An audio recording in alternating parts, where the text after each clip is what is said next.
함께 기도드리겠습니다.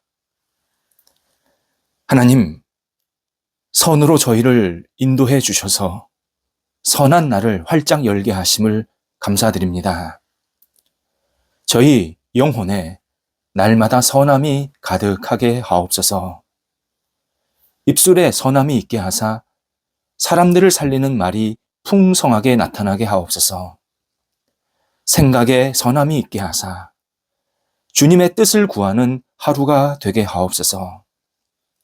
손에 선함으로 채우사 복의 손길로 살아가게 하옵소서.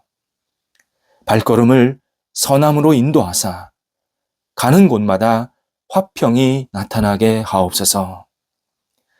저희 자신의 선함이 아니라 주님께서 원하시는 선함으로 날마다 주의 영광을 위해 쓰임받도록 인도하옵소서. 병상에 있는 사랑하는 환우들을 붙잡아 주옵소서. 주님의 손길, 치유, 능력을 오늘도 기다립니다. 나아지게 하시고 회복되게 하시고 온전케 되는 역사가 있게 하옵소서. 가정에서 안정을 취하시고 병원에서 진찰과 재활훈련 치료받으시는 분들, 또 다음 단계의 치료를 기다리고 있는 분들 한 분 한 분을 붙잡아 주셔서 하늘의 신령한 은혜를 부어주시고 병상의 시간이 하나님을 만나고 의지하는 시간 되게 하시며 주께서 친히 허락하시는 희망으로 가득 채워질 수 있도록 인도하옵소서. 옆에서 기도하시며 애쓰시는 가족들을 붙잡아 주시어서 안정되게 하시고 하나님께 모든 것을 내어 맡기게 하시고 삶의 터전이 주 앞에 쓰임받을 수 있도록 모든 여건들을 주장하여 주옵소서. 자녀들 오늘도 예수님 안에서 신실하게 세워지게 하옵소서. 맡겨진 자리, 시간, 역할 하나하나 잘 감당하게 하시고 어떤 일, 어떤 역할을 하든지 주님께 의지하며 주님께 지혜를 구하는 한날이 되게 하옵소서. 학업에 임하는 자녀들 붙잡아 주셔서 공부할 때 최선을 다하게 하시고 주께서 주시는 지혜로 공부하게 하셔서 좋은 결과 있게 하시고 다음 단계를 꿈꾸면서 힘차게 출발하는 한 주간 되도록 역사하여 주시옵소서. 어린 자녀들 무럭무럭 예수님 안에서 자라가게 하시고 좋은 친구들, 좋은 사람들 많이 만나서 평생 하나님 안에 거하는 분복이 있게 하옵소서. 장래 여러 가지 고민과 생각들, 일, 직장, 만남을 가지고 기도하는 자녀들을 붙잡아 주셔서 문이 열리게 하시고 하나님께 영광되게 하시고 쓰임받는 인생이 되게 하시며 만남의 복도 있게 해주셔서 하나님께서 주시는 놀라운 역사가 삶의 자리에 풍성히 나타나도록 인도하여 주옵소서. 독립한 세대들 붙잡아 주셔서 하나님께서 함께 하심에 원대한 꿈을 갖고 주님과 동행하면서 모든 역할들을 감당하는 귀한 세대들 되게 하옵소서. 자녀들이 하나님을 아름답게 높여드리며 이 땅에서 주님의 사람임을 온전히 드러낼 수 있는 복된 사람들이 되도록 인도하옵소서. 일터를 주님께 내어 맡깁니다. 오늘도 주님 안에서 일터가 굳건히 세워지게 하옵소서. 여러 가지 준비하고 계획합니다. 하나님께서 선한 계획과 준비가 생기게 도와주시고 도전합니다. 열리게 하여 주시옵시고 열린 문으로 들어갈 때 하나씩 하나씩 인도함 받아서 순종하게 진행되게 하심에 좋은 결실들이 맺히게 하옵소서. 하나님의 뜻을 이루는 결실, 많은 사람과 은혜를 나눌 수 있는 결실, 하나님의 사람으로 신실하게 살기에 부족함이 없는 결실들이 채워지게 해주셔서 우리 성도들의 일터가 오직 하나님의 보살핌 속에서 흥왕의 역사가 나타나도록 인도하옵소서. 어려운 자리에 있는 것 주님께서 아시나이다. 하나님 도우셔서 잘 헤쳐나가게 하시고 도움의 손길도 받게 하시되 하나님께 모든 것을 내어 맡기며 주님 앞에 기도하는 영혼들이 되게 해주셔서 하나님의 뜻을 깨닫게 하시고 이 모든 과정을 통해서 이전보다 하나님의 풍성하신 능력을 공급받게 해주셔서 다시 회복되게 하시고 나아지게 하시고 하나님의 뜻에 합당한 일터로 우뚝 세워질 수 있도록 인도하여 주시옵소서. 모든 일터 속에 성령께서 함께 해주셔서 하나님께 영광 돌리기에 부족함이 없는 일터들이 되게 하시고 주님의 뜻, 주님의 방법, 주님의 생각대로 모든 것이 이끌림 받게 하셔서 우리 일터가 하나님 나라가 이루어지는 복 있는 일터 되도록 인도하여 주옵소서. 줄다하는 성도들을 붙잡아 주셔서 오가실 때 성령께서 함께 하시고 주님을 영화롭게 하는 한 날 되도록 인도하옵소서. 하나님, 저희 사회가 건강한 문화, 건강한 생각, 건강한 열정으로 가득 채워지기를 간절히 기도드립니다. 잘못된 생각, 일확천금에 도박과 같은 사회가 되지 않게 도와주시고 겸손히 하나씩 하나씩 모든 역할들을 감당하며 주님 앞에 모든 것을 내어 맡기며 믿음으로 감당하게 하시고 또 주님이 주시는 꿈을 가지고 감당하게 해주셔서 저희 사회가 세상 속에서 빛을 발하게 도와주시고 저희 대한민국이 다시 우뚝 세워지게 하시고 많은 사람들에게 칭찬받고 인정받고 하나님 앞에 마음껏 쓰임받는 복된 사회 대한민국이 될 수 있도록 인도하여 주시옵소서. 저희 그리스도인들이 선한 역할을 잘 감당하게 해주셔서 빛과 소금이 되게 하시고 우리 사회를 든든히 세워나가는 복 있는 하나님의 자녀들이 날마다 충실하게 넘쳐나도록 인도하여 주시옵소서. 하나님, 저희 성도들 오늘 주님께 기도하며 하루를 시작하고 마무리하게 하여 주옵소서. 어떤 일, 어떤 역할, 어떤 시간을 보내든지 주님과 교제하게 하시고 주님과 깊은 사랑의 나눔이 있게 하여 주셔서 주님의 뜻이 담기게 하시고 주님을 더욱더 의지하면서 오늘 한 날 믿음으로 승리하는 기도하는 날 되도록 인도하여 주시옵소서. 한 날을 내어 맡깁니다. 주관하시고 하나님이 주시는 큰 은혜가 넘치는 날 되게 하옵소서. 예수님의 이름으로 기도드립니다. 아멘. 오늘 우리에게 주시는 하나님의 말씀은 구약성경 역대상 12장 33절 말씀입니다. 역대상 12장 33절입니다. 살아계신 하나님의 말씀을 봉독합니다. 스불론 중에서 모든 무기를 가지고 전열을 갖추고 두 마음을 품지 아니하고 능히 진영에 나아가서 싸움을 잘하는 자가 5만 명이요. 아멘. 세상이 변해야 한다라는 이 사실에는 이 시대를 사는 사람이라면 대부분 동감하는 내용입니다.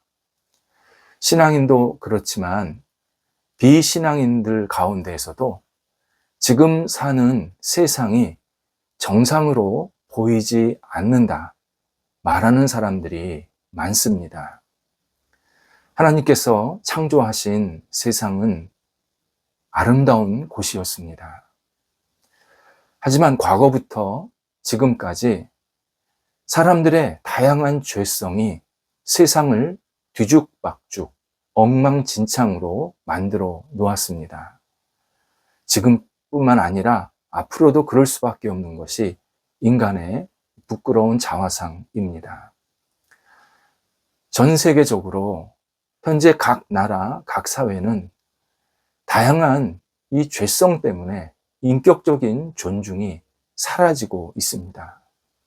폭력과 그리고 전쟁과 다툼과 갈등은 아주 일상이 되고 있고 물질주의와 쾌락주의라는 이런 잘못된 가치도 기승을 부리고 있습니다.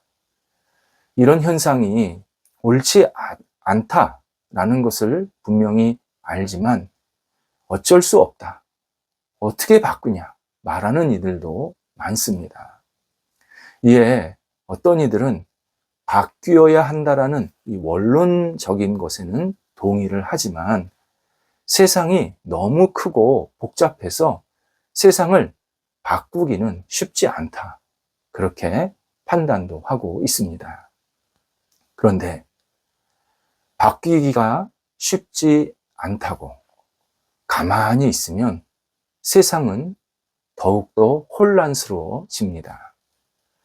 결국 우리 자신에게 또 우리가 사랑하는 우리 후손들에게 폐악이 그대로 다 덮어 씌워지게 됩니다.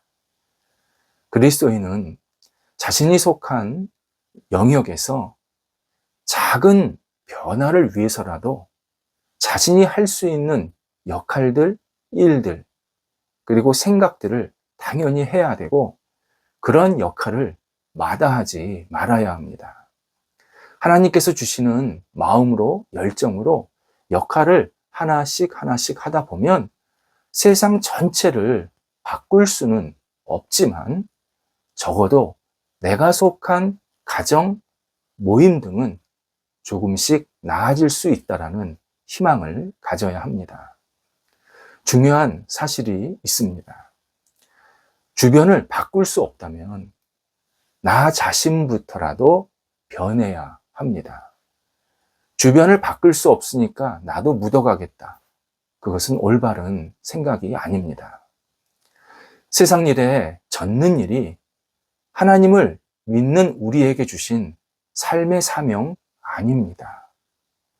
하나님 보시기에 우리가 얼마든지 우리 주변, 더욱이 나 자신을 바꿀 수가 있고 나 자신의 변화가 일어나면 하나님을 믿는 주변 사람들을 계속 만나게 하셔서 더 큰 변화, 더 큰 성숙이, 의미 있는 일들이 계속 일어나게 만들어 주십니다. 본문은 사울 왕 시대가 끝나고 다윗이 왕으로 추대될 때 생긴 내용입니다. 사울 왕 때 이스라엘은 많이 위축이 되었습니다. 성경은 이것이 지도자의 타락이었기 때문에 그렇게 결과가 생겼다라고 말씀하시는데 민심이 흩어졌고 국력은 약화됐고 국가 분위기는 굉장히 어수선한 뭔가 이게 활력이 없고 좀 푹 가라앉고 이렇게 마음이 답답한 그러한 상황이었습니다.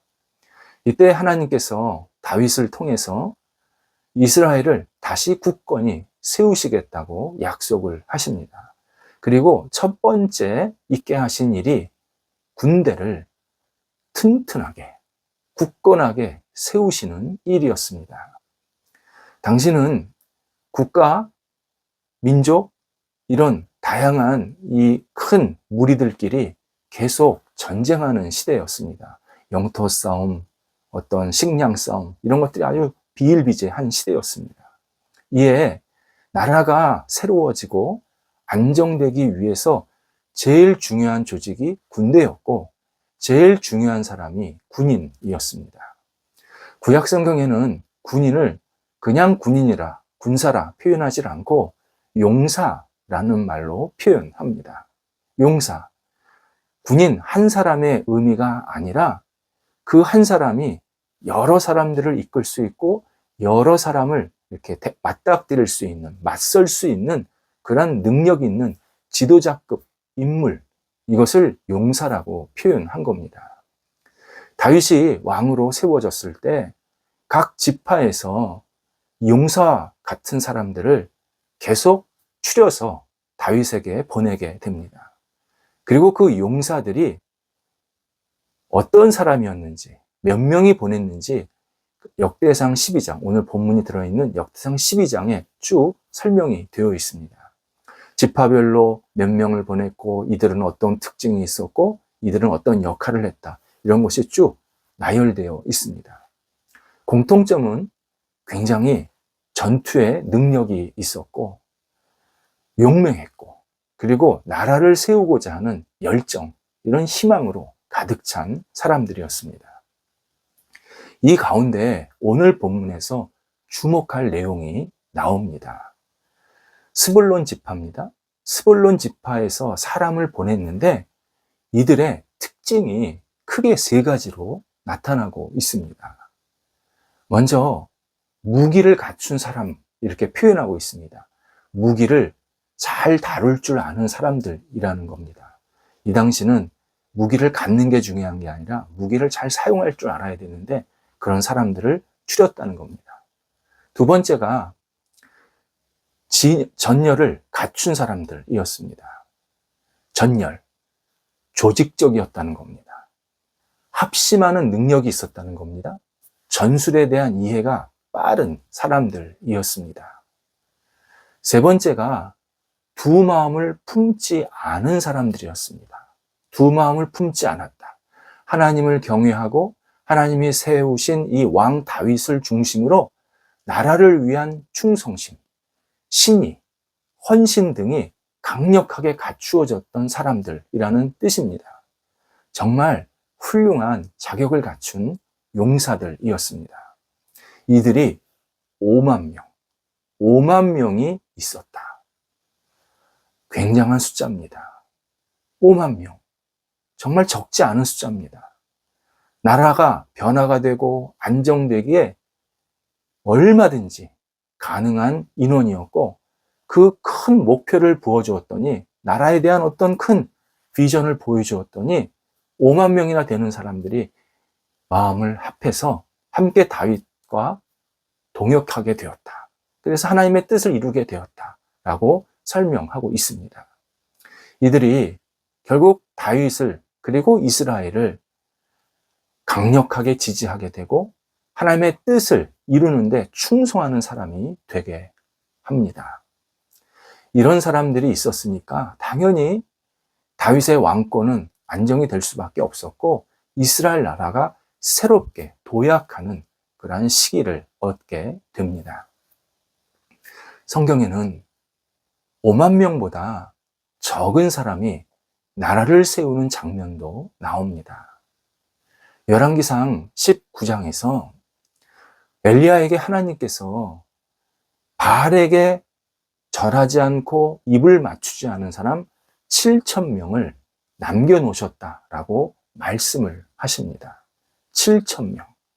그 당시 우상을 숭배하던 사람들이 대부분이었는데, 그 우상을 숭배하지 않은 7,000명을 하나님께서 따로 어디에다 잘 숨겨놓으셨다. 근데 그게 한꺼번에 숨겨놓으신 게 아니라 곳곳에 흩어져서 모으면 7,000명이 된다라는 의미입니다.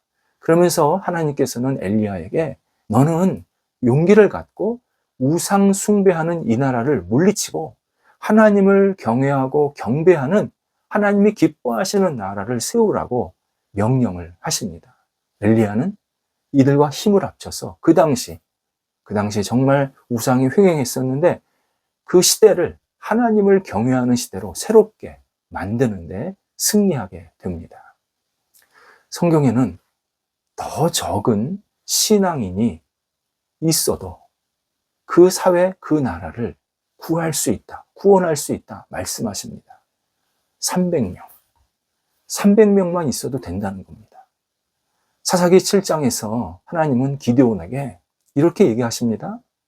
내가 이 물을 핥아먹는 300명, 이 300명을 통하여서 너희를, 이스라엘이죠, 이스라엘을 구원해 내리라. 하나님께서 기드온에게 약속을 하십니다. 그래서 이 기드온을 미디안을 대적해서 싸우게 하셔서 결국은 미디안을 이기게 만드십니다. 당시 미디안은 이스라엘 북쪽에 위치하고 있던 강대국이었습니다. 300명 미디안 군대 상대가 안 되는 겁니다. 흔히 말로 달걀로 바위를 치는 겁니다. 그런데 그 300명의 달걀이 거대한 미디안이라는 바위를 부숩니다. 그래서 이스라엘을 구원해 냅니다. 300명. 이 숫자도 많을 수 있습니다. 하나님은 120명으로도 그 사회를 변화시키십니다. 예수님께서 부활하고 승천하신 이후에 120명의 예수를 따르는 믿은 사람들이 한 다락방에 모이게 됩니다. 이때 그들은 마음이 하나가 되어서 간절히 하나님께 기도합니다. 성령께서 각 사람에게 역사하십니다. 그리고 이들의 영혼 속에 새로운 불이 일어나게 되었고, 이들이 그 성령과 함께 예루살렘, 유대 땅, 사마리아, 땅 끝까지 돌아다니게 됩니다. 그리고 예수 그리스도를 전했고, 그 예수 그리스도의 이름으로 온 당시 주변 사회를 그리스도로 물들게 만듭니다. 120명. 120명이 이 역할을 하게 된 겁니다. 120명도 많습니다. 10명만 있어도 사회가 변합니다. 하나님께서 아브라함에게 이런 말씀을 하십니다. 창세기 18장입니다. 내가 10명의 의인만 찾아서 내 앞에 갖다 놓으면 그 10명으로 말미암아 내가 너희를 멸하지 아니하리라. 아브라함은 10명의 의인만 찾았으면 심각한 죄로 빠진 그 당시 사회를 구원할 수 있는 그러한 근거가 있었습니다. 그런데 그 10명이 없었던 겁니다. 10명도 많습니다. 2명.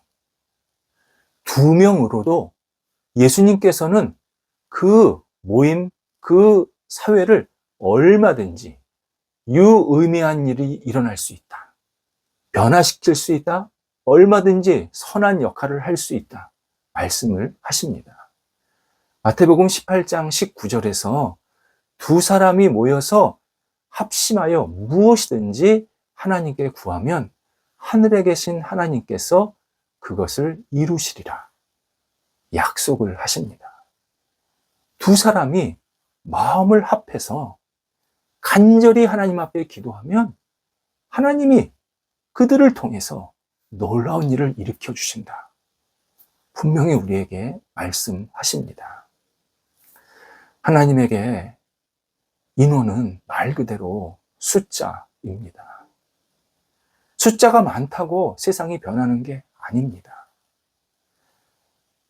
오늘 본문에 의하면 2 마음을 품지 않은 사람, 곧 하나님을 경외하고 하나님을 의지하고 하나님의 뜻을 이루려는데 전폭적으로 헌신하는 사람, 2 생각, 2 마음을 품지 않은 이 사람들이 있으면 그게 2사람일지라도 그가 속한 모임이 변하고 그가 속한 가정이 변하고 그가 속한 사회가 얼마든지 변하게 될 수 있다 말씀을 하십니다. 2 마음을 품지 않는 생각, 이것이 참된 생각입니다. 우리 이 땅에 살면서 해야 할 역할들이 많이 있지만 내게 주신 사명 가운데 하나가 변화입니다. 물론 올바른 변화입니다. 내가 변하고 우리 가정이 변하고 우리 주변이 변하게 되는 것, 그것은 다름 아닌 2 마음을 품지 않는 참된 생각으로 하나님만을 경외하고 하나님 뜻을 이루려고 하는 간절함, 이 간절함으로 생활하는 사람, 생각하는 사람, 이것이 결국 그가 온전히 세워지게 되고 주변을 세우게 하는 놀라운 통로가 되게 만드십니다. 2 마음을 품지 않는 생각, 참된 생각이라는 사실을 우리는 다시 깊이 받아들여야 합니다. 기도하겠습니다. 하나님, 저희가 이 땅을 살면서 잘못된 것에 젖지 않게 하시고 올바른 길로 계속 나아갈 수 있도록 용기와 능력을 허락하여 주옵소서. 하나님께 대한 한 마음을 품게 하옵소서. 하나님의 영광과 뜻을 세우려는 마음, 하나님이 사랑하시는 이 세상을 올바르게 세우고 싶은 간절함이 저희 영혼 속에 있게 해주셔서 저희부터 변하게 하시고 더 성숙하게 하시고 참된 마음으로 하나님의 기쁨으로 살아가는 저희가 될 수 있도록 인도하여 주시옵소서. 하나님, 저희 생각에 성령께서 함께 하셔서 오로지 예수 그리스도께 모든 것을 내어 맡기는 신실한 집중하는 생각으로 이 땅을 살게 하옵소서. 예수님의 이름으로 기도드립니다. 아멘.